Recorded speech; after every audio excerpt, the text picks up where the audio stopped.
माणूस चंद्रावर जाऊन पोचला त्याला आता काळ लोटला. आपल्याला मंगळाचेच नव्हे तर सूर्याचेही वेध आता लागलेत.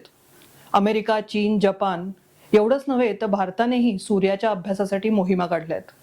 पृथ्वीवर नवं अभ्यासण्याजोगं काहीही उरलेलं नाही असं वाटून माणसाने अवकाशाचा अभ्यास करण्याचं आव्हान स्वीकारलं. पण खरोखरच सगळी पृथ्वी आपल्याला कळली आहे का? उत्तर अर्थातच नाही असं आहे.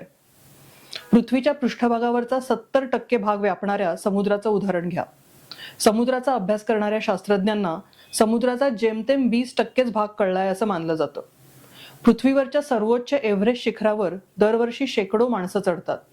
पण पृथ्वीवरची पर्यायाने समुद्रातली सर्वात खोल जागा कुठली याचा बहुतेकांना पत्ताही नाही. समुद्रातल्या सर्वात खोल जागी आतापर्यंत फक्त 20-25 माणसं जाऊन आली आहेत. अवकाश मोहिमांच्या किंवा जगातील इतर शोध मोहिमांच्या तुलनेत त्याचा गाजावाजाही कमी असल्यामुळे समुद्राचा तळ आपल्यासाठी परग्रहांच्या तुलनेत अज्ञातच राहिलेला आहे.